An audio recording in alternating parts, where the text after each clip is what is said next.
Hello girls, this is the third class for Jimmy Valentine, written by O. Henry.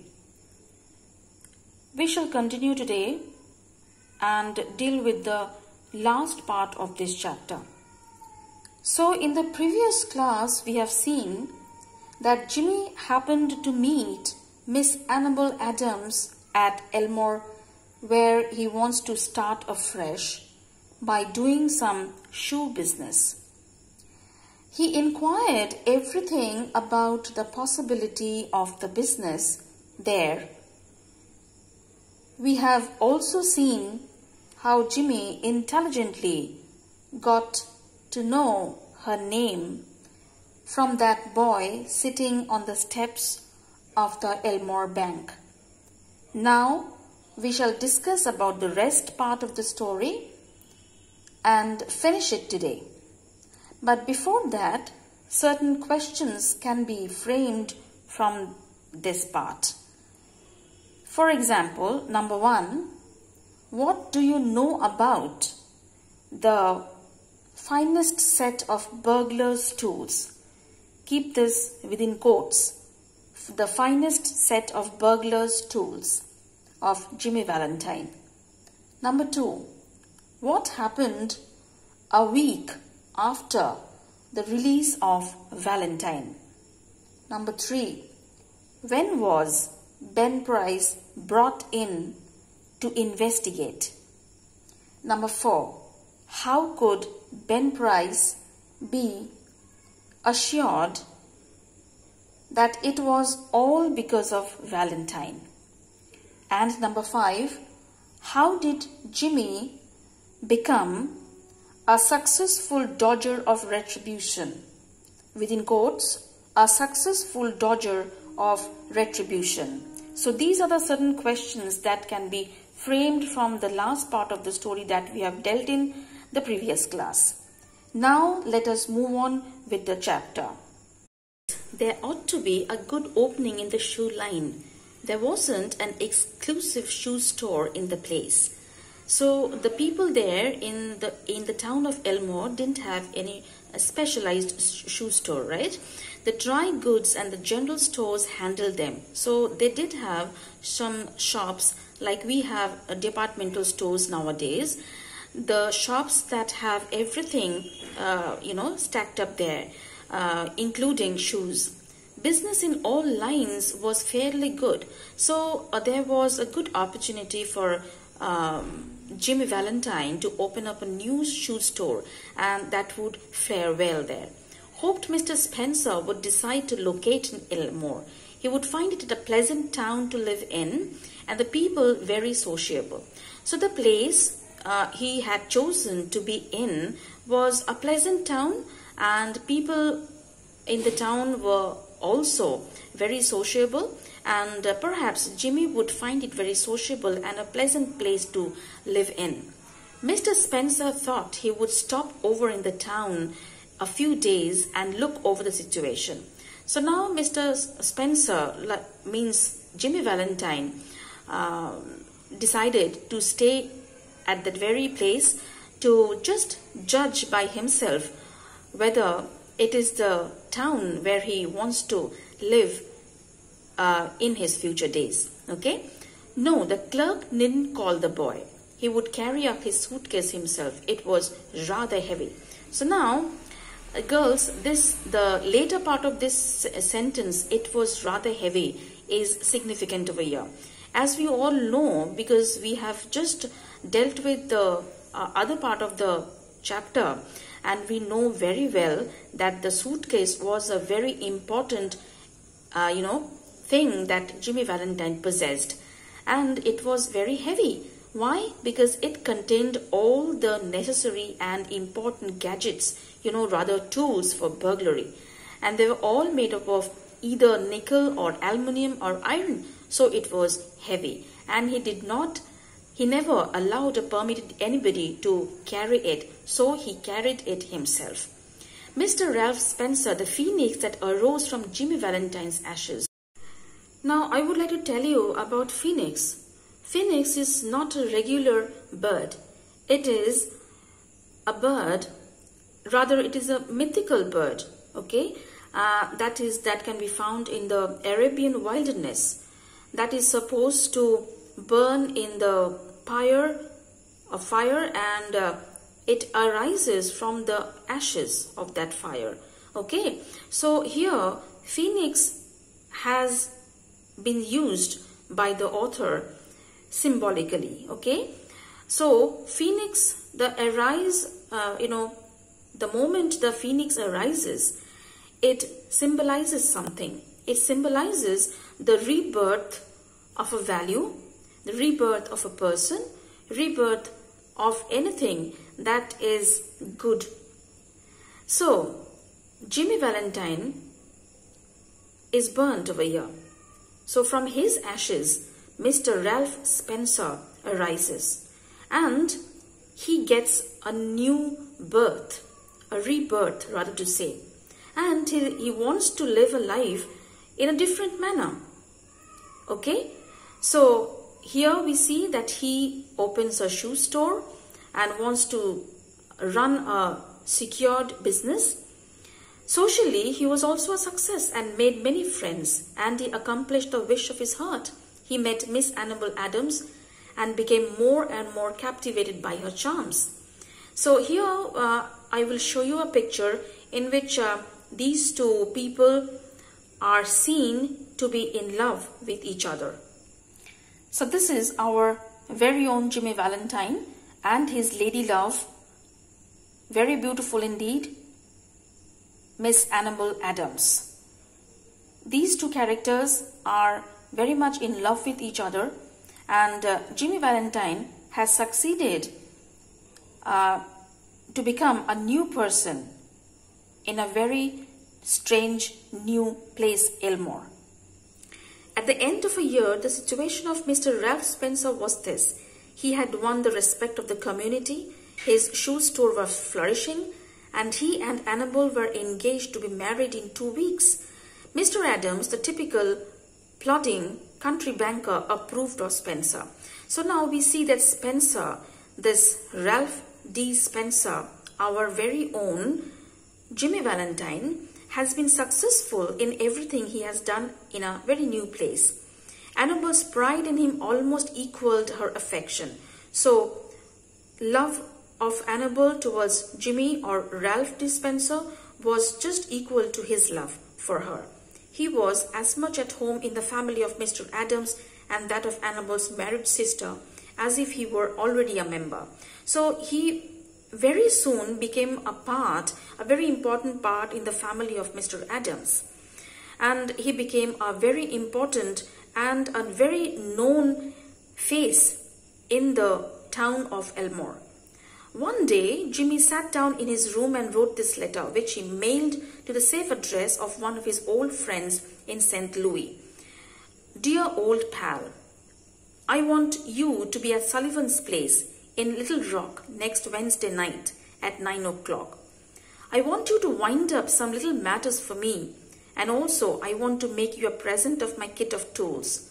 I know you will be glad to get them. You couldn't duplicate the lot for $1,000. Say, Billy, I have quit the old business a year ago. I have got a new nice store. I am making an honest living, and I am going to marry the finest girl on earth 2 weeks from now. It's the only life, Billy, the straight one. So up till this, we see that Jimmy Valentine has really got to rehabilitate himself, as was suggested by the warden of the prison. But previously, he never wanted to rehabilitate himself. But getting into a new town of Elmore and looking straight into the eyes of Miss Annabel Adams, somehow he wanted to change himself. Somehow he got the opportunity also to change himself, and he really wanted to change himself. That is the most important part of the thing. Okay, and so now he is just at the verge of at a new bending of his life to marry the girl of a banker, and he is in a new business, and he has just simply wanting to forget or shed off whatever he had in his past. After I get married, I'm going to sell out and go west, where there won't be so much danger of having old scores brought up against me. I tell you, Billy, she's an angel. Angel means angels are supposed to be good, and they are the messengers of God, as we know, and they do good to people. She believes in me, and I wouldn't do another crooked thing for the whole world. Be sure to be at Sully's, for I must see you. I will bring along the tools with me. So he's going to meet his old friend, who is also a burglar, as we see from this paragraph. And he wants to shed off his old, all the past he had. And he wants to hand him over the set of tools or the suitcase he has with him. Your old friend, Jimmy. On the Monday night after Jimmy wrote this letter, Ben Price jogged unobtrusively into Elmore in a livery buggy. Buggy means it's a carriage. He lounged about town in his quiet way until he found out what he wanted to know. From the drugstore across the street from Spencer's shoe store, he got a good look at Ralph T. Spencer. Now, we see that the character who was just after Jimmy Valentine is also present here in the town of Elmore. Going to marry the banker's daughter, are you, Jimmy? Said Ben to himself. Softly. Well, I don't know. So, he already got to know about Jimmy Valentine. Rather to say, Ralph T. Spencer. Whatever he was doing in the new town. The next morning, Jimmy took breakfast at the Adamses. He was going to Little Rock that day to order his wedding suit and buy something nice for Annabelle. So he was just in the preparation for their marriage. That would be the first time he had left town since he came to Elmore. It had been more than a year now since those last professional jobs, and he thought he could safely venture out. Now, professional jobs means he was in a profession of burglary. So that was his professional job, and he was completely out of that professional job, and he was safe here, and he was just starting to prepare for his marriage.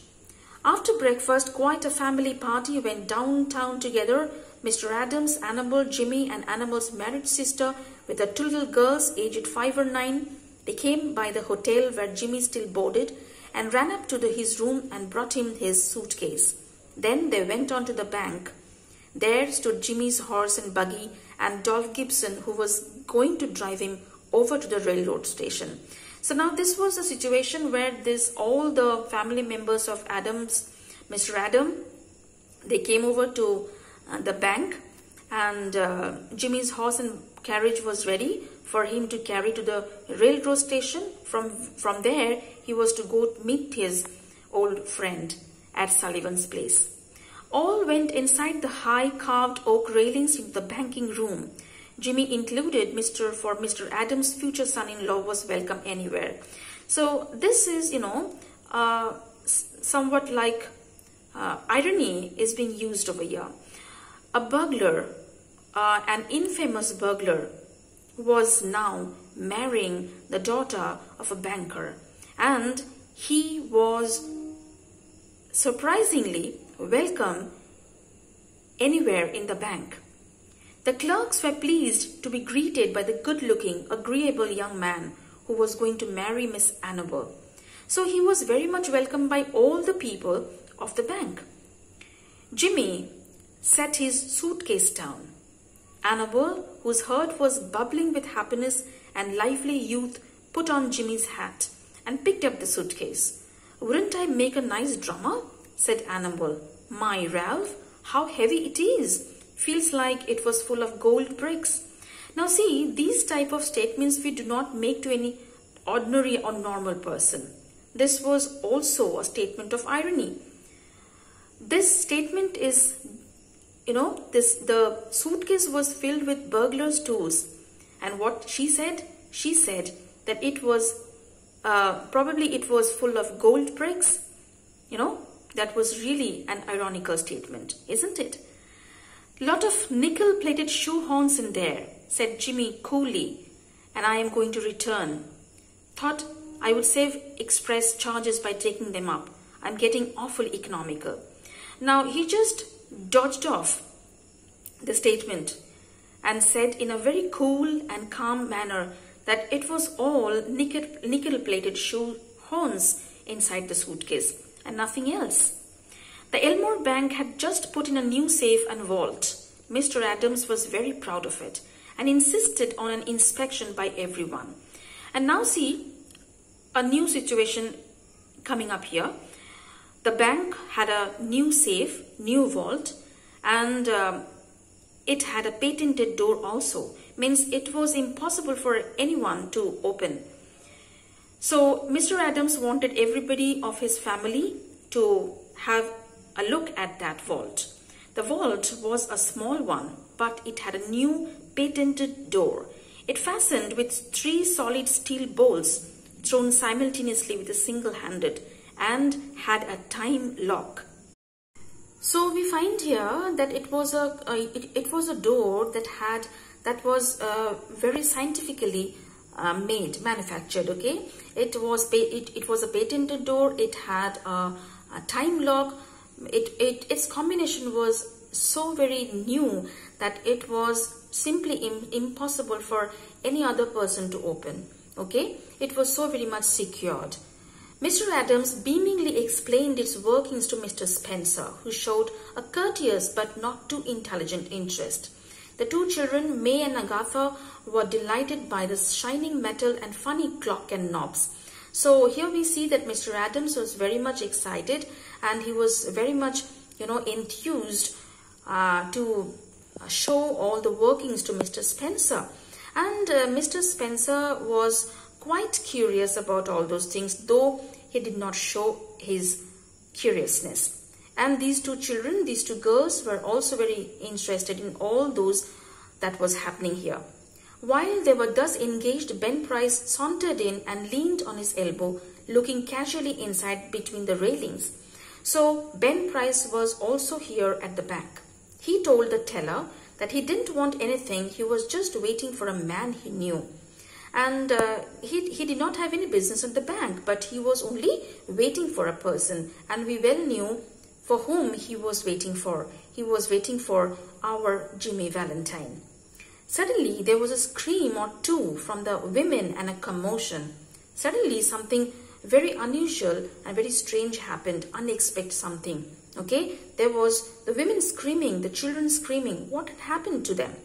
Unperceived by the elders, May, the 9-year-old girl, in a spirit of play, had shut Agatha in the vault. Something very unexpected and scary has happened. This 9-year-old girl has shut her sister, the smaller one, into the vault. She had then shut the bolts and turned the knob of the combination as she had seen Mr. Adams do. So, in simply a playful mood, she had just turned on the knobs, and the combination clock was just not set, and it was simply locked. The old banker sprang to the handle and tugged at it for a moment. The door can't be opened, he groaned. The clock hasn't been wound, nor the combination set. So here was the real problem arising, that the clock was not set and the door had just clogged or blocked. Agatha's mother screamed again hysterically. She was going mad at what had happened just now. "Hush," said Mr. Adams, raising his trembling hand. "All be quiet for a moment, Agatha," he called as loudly as he could. "Listen to me." During the following silence, they could just hear the faint sound of the child wildly shrieking in the dark vault in a panic of terror. And what was going on was very scary and terrifying, because in the vault it was completely pitch dark and there was a scarcity of oxygen also. So it was, a time for devastation for this Adam family and for that little girl, Agatha. "My precious darling," wailed the mother, "she will die of fright. Open the door or break it open. Can't you men do something?" So here the mother was just going mad over this, and she was crying bitterly and desperately so that her little daughter can be somehow brought out of that vault. "There isn't a man near that little rock who can open that door," said Mr. Adams in a shaky voice. "My God, Spencer, what shall we do? That child, she can't stand in long there. There isn't enough air, and besides, she will go into convulsions from fright." So the little girl was very much in a frightful mood inside the vault, and people outside the vault, they were just going mad about all this thing. "My precious darling," wailed the mother, "she will die of fright. Open the door, oh, break it open.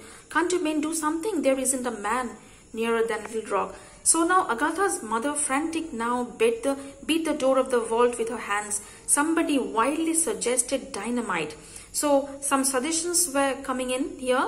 Somebody suggested to blast the dynamite, which was really an absurd one.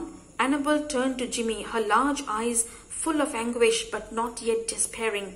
To a woman, nothing seems quite impossible to the powers of the man she worships. Now here we see the trust between these two people, Miss Annabel Adams and Jimmy Valentine.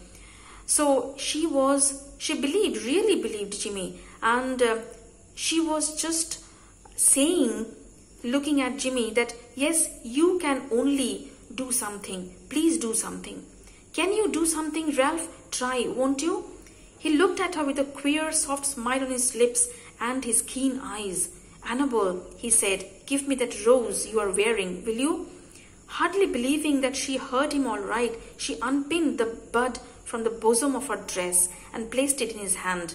Jimmy stuffed it into his vest pocket, threw off his coat, and pulled up his shirt sleeves.